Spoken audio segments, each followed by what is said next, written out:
कई अपराध हुआ नहीं, किसी को भी उठा के मार देते एक मजहब के नाम पे, एक किसी भी मजहब के एक विशेष मजहब के लोग को मार दे, टारगेट करके एनकाउंटर कर दिया जाता है। उसे ये भी नहीं देखा जाता कि साबित हुआ है या नहीं, क्या इसने अपराध करा भी है या नहीं करा। तालिबान और यहाँ पे फर्क क्या रह गया उत्तर प्रदेश में? मतलब आप योगी सरकार को तालिबान से कंपेयर कर रहे हैं? बिल्कुल है। एनकाउंटर का मतलब क्या है? मतलब कोई भी अपराध होता है सीधा एनकाउंटर कर दो उस अपराध का, चाहे है या नहीं है, साबित भी करने की जरूरत नहीं है। ये सिर्फ विशेष जाति के लोगों को मिलाया गया है। हिंदू आज भी अगर कोई, मैं भी हिंदू हूँ, मैं भी, लेकिन इस तरीके का मैं नहीं कहता अगर ये मुसलमान है तो इसे एनकाउंटर कर दो सीधा, और ये हिंदू है तो इसे अपराधी है तो चलने दो। इनके नेता है ना जो आज भी रेपिस्ट है, वो आज भी जमानत पर ही है। मैं भी ब्राह्मण परिवार से आता हूँ। अगर सिर्फ भगवा लहराने से ही देश चल रहा होता, प्रगति हो रही होती, या मैं कहूँ कि पेट की आग बुझ रही होती, तो राम नाम तो सबके लिए है। ये तो है नहीं कि राम नाम किसी निश्चित एक कैटेगरी के लिए है। उन्होंने तो एक उसको बांध दिया है। कह रहे हैं साहब कि जो राम को लाया है, वो तो खुद अपने आप को कह रहे हैं कि राम को लाए हैं, आप कह रहे हैं कि सबके लिए है। प्रभु जी, वो तो राम को लाए कहाँ से? वो तो खुद अपने आप को नॉन बायोलॉजिकल कहते हैं कि मैं बायोलॉजिकल नहीं हूँ। जैसे वो कह रहे हैं। कर पाएगी? क्या कर पाएगी? दिल्ली की ना दिल्ली की शांति भंग करेगी। शांति भंग करेगी, दिल्ली में अराजकता लाएगी, देश चलाकर दिखा दिया। और अभी वो उनके कौन से कालका जी से खड़े हुए हैं जो प्रत्याशी है, क्या जब वो नारी का सम्मान नहीं कर सकते, आपके परवेश वर्मा खड़े हुए हैं, वहाँ वो आचार संहिता के उल्लंघन करे जा रहे हैं, तो दिल्ली के अंदर ये अराजक माहौल रहेगा तो दिल्ली के जनता किसको चुनेगी? कम से कम काम करने वालों को तो चुनेगी। मेरे घर से मेरी माँ बहन भी मोदी भक्त नहीं, लेकिन जब से वो गाली दी है जो कालका जी से प्रत्याशी खड़े हैं माँ बहनों को, तो महिला वोटर तो एक तरफ चला गया है। गुंडई करने वाला अगर व्यक्ति उनका प्रत्याशी है, ये क्या सनातन ये सिखाता है? मैं भी ब्राह्मण परिवार से आता हूँ। जब वो सुना तो मेरी माँ ने कहा कि आज के बाद मैं बीजेपी को वोट नहीं दूंगी। कोई देश की बात कर ले वो भी देशद्रोही है। चाहे जितनी पार्टियां 60 साल तक कांग्रेस ने राज करा वो देशद्रोही है क्या? 90% हमारे बाप दादाओं ने वोट दिया कांग्रेस के, वो सारे देशद्रोही है। पहले पार्टी एक ही थी ना। क्या नेहरू जी देशद्रोही थे? क्या गांधी जी देशद्रोही थे? ये तो गांधी को गाली देने वालों को माला पहनाते नथुराम गोडसे को। इनके तो नथुराम गोडसे आदर्श है, और जिन्होंने अंग्रेजों से माफी मांगी और उन्हें ये आदर्श मान के चल रहे। बीजेपी का हर वो स्टार प्रचारक है जो मुसलमानों को गाली देता है, जो एक विशेष कौम को जो टारगेट करता है, वो इनका स्टार प्रचारक है। इनका स्टार प्रचारक गांधीवादी नहीं है। इनका स्टार प्रचारक जो शांति की बात करेगा वो नहीं है। इनका स्टार प्रचारक है बस दो मुसलमानों को गाली दो। नमस्कार, आपके साथ मैं हूं आकिल रजा। इस वक्त हम जो है जंगपुरा विधानसभा में मौजूद हैं, और जैसे जैसे दिल्ली का विधानसभा चुनाव करीब आ रहा है, वैसे वैसे राजनीतिक उठापटक भी तेज हो गई है, रैलियों का दौर चल रहा है। लेकिन अभी जंगपुरा की जनता से ये जानेंगे कि माहौल क्या है, क्योंकि मनीष सिसोदिया जो आम आदमी पार्टी के दूसरे नंबर के सबसे बड़े नेता, वो यहाँ से चुनावी मैदान में उतरे हुए हैं। सर, क्या नाम है आपका? नीरज शर्मा। क्या लग रहा है माहौल इस बार? क्या कहती है यहाँ की जनता? माहौल कुछ नहीं है जो पिछले 10 साल से है। मैं तो देख रहा हूँ, मैं लाजपत नगर से आया था किसी के पास, तो मैं ये भीड़ देख के रुक गया। मुझे तो लगता नहीं है कि कुछ माहौल में बदलाव है। अच्छा, किसकी तरफ है? शायद जो दिल्ली में पिछले 10 साल में काम हुए हैं, जो मुझे जैसे हुए, देखो जैसे हमारे घर में काम करने वाले आते हैं, जो मिडिल क्लास है, वो बताता है कि उनको राहत है। अच्छा। तो अगर एक तबके को राहत है और वो तबका वोटिंग तक जाता है, सबसे ज़्यादा वही जाता है, तो उसके लिए जब सरकार है तो निश्चित रूप से शायद वही सरकार बन रही है। वही सरकार बन रही है, कोई बदलाव नहीं? मुझे लगता नहीं है। बाकी बीजेपी वाले कह रहे हैं कि देखिए इस बार दिल्ली में भगवा लहराने वाला है, अब राजधानी की बारी है। देखिए, मैं अब इस बात में क्या कहूँ, मैं भी ब्राह्मण परिवार से आता हूँ। अगर सिर्फ भगवा लहराने से ही देश चल रहा होता, प्रगति हो रही होती, या मैं कहूँ कि पेट की आग बुझ रही होती, तो राम नाम तो सबके लिए है। ये तो है नहीं कि राम नाम किसी निश्चित एक कैटेगरी के लिए है। उन्होंने तो एक उसको बांध दिया है। कह रहे हैं साहब कि जो राम को लाया है, वो तो खुद अपने आप को कह रहे हैं कि राम को लाए हैं, आप कह रहे हैं कि सबके लिए है। प्रभु जी, वो तो राम को लाए कहाँ से? वो तो खुद अपने आप को नॉन बायोलॉजिकल कहते हैं कि मैं बायोलॉजिकल नहीं हूँ। तो जब वो तो उनको समकक्ष रख लेते हैं अपने आप को, तो राम बीजेपी कुछ कर पाएगी जैसे वो कह रहे हैं? कर पाएगी। क्या कर पाएगी? दिल्ली की पलटवार? ना दिल्ली की शांति भंग करेगी। शांति भंग करेगी? दिल्ली में अराजकता लाएगी। यानी देश चलाकर दिखा दिया। और अभी वो उनके कौन से कालकाजी से खड़े हुए हैं जो प्रत्याशी है, क्या रमेश नाम है? विदुड़ी। जब वो नारी का सम्मान नहीं कर सकते, आपके प्रवेश वर्मा खड़े हुए हैं, वहाँ वो आचार संहिता के उल्लंघन करे जा रहे हैं, तो दिल्ली के अंदर ये अराजक माहौल रहेगा तो दिल्ली के जनता किसको चुनेगी? कम से कम काम करने वालों को तो चुनेगी। दिल्ली की जनता को लुभाया जा रहा है फ्री की रेबड़ी देकर। ये लुभाया नहीं जा रहा। पहली बार देश में ऐसा हुआ है जो टैक्स का पैसा जनता के पास शायद पहली बार लौट रहा है। नहीं तो ये तो जेबें भर लेते थे, किसी को पता नहीं चलता था, मालदार हो जाते थे और चले जाते थे। देश दिखा रहे हैं कि मोदी जी ने देश चलाकर दिखा दिया। अब राजधानी की बारी है। अब देखिए, मैं देश के बारे में तो कमेंट नहीं करना चाहूंगा, लेकिन दिल्ली में तो अभी बीजेपी को कोई जमीनी आधार नहीं मिल कितनी पाया। सीटें लग रही हैं आपको? मैं तो ये समझ रहा हूँ कि शायद वो जो 7-8 सीटें पिछली बार आई हैं, मेरे घर से मेरी माँ बहन भी मोदी भक्त थी, लेकिन जब से वो गाली दी है जो कालका जी से प्रत्याशी खड़े हैं माँ बहनों को, तो महिला वोटर तो एक तरफ चला गया है कि अच्छा, उससे फर्क पड़ा है? आप यकीन मानिए, अगर जनता तक पहुंची है वो। अगर बीजेपी उनके ऊपर कुछ कार्रवाई कर लेती, बीजेपी उनके लिए कुछ अंशात्मक चीजें निर्धारित कर देती, तो शायद कुछ चीजें बनती।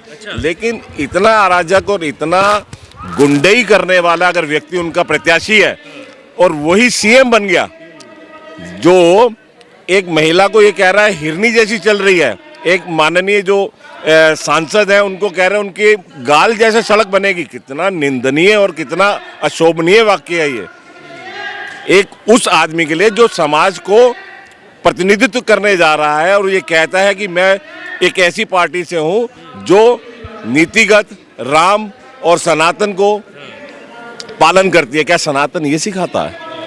मैं भी ब्राह्मण परिवार से आता हूं। जब वो सुना तो मेरी माँ ने कहा कि आज के बाद मैं बीजेपी को वोट नहीं दूंगी, क्योंकि अगर बीजेपी ने इसके ऊपर कार्रवाई नहीं करी तो मैं बीजेपी को वोट नहीं दूंगी। नारी सशक्तिकरण की बात मोदी जी करते हैं। हाँ, बेटी बचाओ बेटी पढ़ाओ का नारा उन्होंने दिया। हाँ, तो वो तो उनके प्रत्याशी दिखाते ही हैं। वो जो उनका इतिहास रहा है, कितने लोग बेटियों के ऊपर अत्याचार और बेटियों के साथ जो चीजें, मैं उसको शब्द नहीं देना चाहता हूँ, अमानवीय हरकत कर चुके हैं। तो अच्छा, कितनी सीटें लग रही हैं? शायद इतिहास एक बार नई तस्वीर गढ़ने जा रहा है। 60 के पार ही जाएगा। 60 के पार बिल्कुल जाएगा। जी, सही कह रहे हैं। बिल्कुल सही कह रहे हैं। 50 प्लस तो है ही हमारे ये आम आदमी पार्टी की सीटें, और बाकी जो काम दिल्ली में आम आदमी पार्टी ने करा है, मुझे नहीं लगता पिछले इतने सालों में, पहले भी सरकारें रही हैं, किसी ने इतना काम करा है। शीला जी ने कराया है। कितने फ्लाईओवर गिनवाते हैं वो, कितने सारे रोड, पूरा जाल बिछा दिया दिल्ली। कह रहे शीला जी के काम का फीता आज केजरीवाल काट रहे हैं। शीला जी ने काम ऊपरी लेवल पे करा है, गरीबों के लिए कुछ नहीं करा। अच्छा। उन्होंने झुग्गियां हटवाकर जो है, गरीबों की झुग्गियां हटवाकर अमीर लोगों को दी, मॉल बनवाए। मोदी जी तो फ्लैट दे रहे हैं अब झुग्गियों की जगह पर। अभी तक कहाँ दिए हैं? अभी भी 1400 कितने घर बांटे उन्होंने? सेंट्रल गवर्नमेंट में अभी भी यही है ना भाजपा। अभी तक कितने फ्लैट इन्होंने बांटे हैं गरीब लोगों को? जहाँ जहाँ इनकी सरकार है वहाँ पे कितने फ्लैट इन्होंने बांटे हैं? दिल्ली के लिए कह रहे हैं जहाँ झुग्गी वहाँ घर। सीधा कॉन्सेप्ट है मोदी जी का। उत्तर प्रदेश में किसने रोका है? गुजरात में किसने रोका है? और स्टेटों में जहाँ पे भाजपा की उत्तर सरकार है, प्रदेश वहाँ पे योगी क्यों नहीं है? आदित्यनाथ का दावा है, अभी प्रचार भी कर रहे हैं, कह रहे उत्तर प्रदेश बना दिया। जाके देखो उत्तर प्रदेश में इतना बड़ा महाकुंभ उन्होंने बनवाया है। तभी रात को रेप होने के बाद में रात में जला दी गई एक महिला, एक बेटी को जला दिया है रात में, उसकी डेड बॉडी उसके घर वालों तक नहीं दी गई।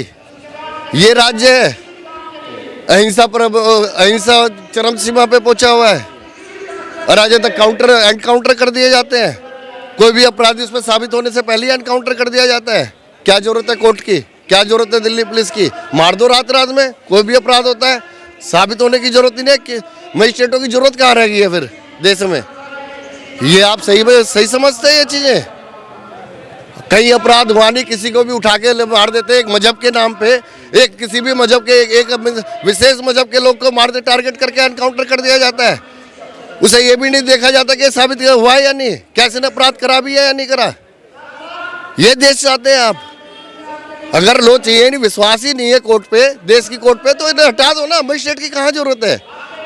देश में लॉ एंड ऑर्डर की कहाँ जरूरत है? फिर सीधा एनकाउंटर करो, सीधा मारो। तालिबान और यहाँ पे फर्क क्या रह गया उत्तर प्रदेश में? मतलब आप योगी सरकार को तालिबान से कंपेयर कर रहे हैं? बिल्कुल है। एनकाउंटर का मतलब क्या है?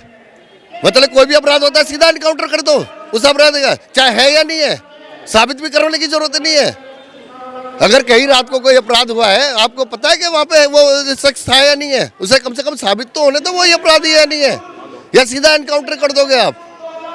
ये तालिबानी शासन नहीं है तो और क्या है? ये हम अपने देश का के लिए चाहते आपने हैं। कहा कि धर्म विशेष के लोगों को टारगेट किया जा रहा है। जो विकास दुबे क्या धर्म देख के उसको एनकाउंटर किया था? विकास दुबे जो इतना ऊपर तक अगर वो गया भी अपराध में, उसमें दिल्ली पुलिस यूपी पुलिस शामिल थी, उत्तर प्रदेश के सारे अधिकारी वहां सलामी ठोकते थे, नेता वहां सलामी, कौन लोग थे उसे इतना चढ़ाने वाले? कौन लोग थे? उत्तर प्रदेश के पुलिस वाले थे ना। कह रहे माफिया को मिट्टी में मिला दिया है, जितने माफिया हैं सब यहाँ तो ये प्रदेश सिर्फ- छोड़ के मिट्टी में चले गए। ये सिर्फ विशेष जाति के लोगों को मिलाया गया है। अच्छा, हिंदू आज भी, अगर कोई, मैं भी हिंदू हूँ, मैं भी, लेकिन इस तरीके का मैं नहीं कहता। अगर ये मुसलमान है तो इसे एनकाउंटर कर दो सीधा, और ये हिंदू है तो इसे अपराधी है तो चलने दो। इनके नेता है ना जो आज भी रेपिस्ट है, वो आज भी जमानत पर ही है। कितने चिंतानंद स्वामी, वो क्या नाम है उनका, वो भी रेपिस्ट है, वो भी इनके सांसद भी रहे हैं। और भी इनके एमएलए हैं जो सांसद रेप के केस में, उनके कितने एनकाउंटर इन लोगों ने करे हैं जो इनकी पार्टी के। वो सबको साथ लेके चलने की बात करते हैं। आप कह रहे हैं विशेष धर्म के हिसाब से चीजें हो रही हैं। वो सिर्फ भाजपा का जो कार्यकर्ता है, भाजपा का जो नेता है, उन्हें साथ के लेकर चल रहे हैं। और जितनी भी पार्टियां, विपक्षी दल है, सब उनके लिए देशद्रोही है। कोई उनसे क्वेश्चन पूछ ले वो भी देशद्रोही है, कोई देश की बात कर ले वो भी देशद्रोही है। चाहे जितनी पार्टियां 60 साल तक कांग्रेस ने राज करा वो देशद्रोही है? क्या 90% हमारे बाप दादाओं ने वोट दिए कांग्रेस के, वो सारे देशद्रोही हैं? पहले पार्टी एक ही थी ना। क्या नेहरू जी देशद्रोही थे? क्या गांधी जी देशद्रोही थे? ये तो गांधी को गाली देने वालों को माला पहनाते नथुराम गोडसे को। इनके तो नथुराम गोडसे आदर्श है, और जिन्होंने अंग्रेजों से माफी मांगी उन्हें ये आदर्श मान के चल रहे। जिन्होंने गांधी को गोली मारी वो आरएसएस के ही थे ना, उन्हें आज माला पहना रहे हैं ये लोग। ये इनका आदर्श कौन है? नथुराम गोडसे? हम गांधी जी का देश चाहते हैं, नथुराम गोडसे का देश चाहते हैं? पहले तो ये हमें सोचना पड़ेगा। वोट करने जाएगी जनता तो बिल्कुल सोचेगा, समझदार आदमी हर एक सोचेगा। अगर उसे अपने बच्चों का फ्यूचर प्यारा है तो वो स्कूलों पे वोट देगा, और उसे अपने माता बहनों की अगर स्वास्थ्य सेवा अगर चाहिए तो वो अस्पतालों पे वोट देगा, वो अस्पताल देखेगा। योगी जी जब दिल्ली में आए कैंपेन कर रहे हैं, उससे जनता में फर्क पड़ेगा? क्या फर्क पड़ेगा? कुछ भी फर्क नहीं पड़ेगा। ये तो चीजें, स्टार प्रचारक है बीजेपी के। बीजेपी का हर वो स्टार प्रचारक है जो मुसलमानों को गाली देता है, जो एक विशेष कौम को जो टारगेट करता है, वो इनका स्टार प्रचारक है। इनका स्टार प्रचारक गांधीवादी नहीं है। इनका स्टार प्रचारक जो शांति की बात करेगा वो नहीं है। इनका स्टार प्रचारक है बस दो मुसलमानों को गाली दो, एक विशेष कौम को गाली दिए जाओ, वो इनका स्टार प्रचारक बन जाता है। कपिल क्या है? कपिल ने सीलमपुर में दंगे करवाए, कपिल शर्मा, उसे इन्होंने टिकट भी दिया, वो इनका स्टार प्रचारक भी बना देंगे उसे। प्रवेश शर्मा है या कपिल शर्मा है, ये लोग कौन है? एक विशेष कौम को गाली देने वाले लोग ही तो इनके स्टार प्रचारक। ये देश का भला नहीं चाहते, देश में शांति अमन नहीं चाहते, ये देश में बांटने की राजनीति करना चाहते हैं। दो कौम को बांटो और ऊपर राज करो। जो अंग्रेज जो शासन करते थे, अंग्रेज जो बांटो और शासन करो की जो राजनीति थी, वो आज इनकी है। ये अंग्रेजों के ही वंशज है जो आज अंग्रेजों की उस पर ही चल रहे हैं, पद चिन्हों पे। देश में बांटने की राजनीति होगी अब।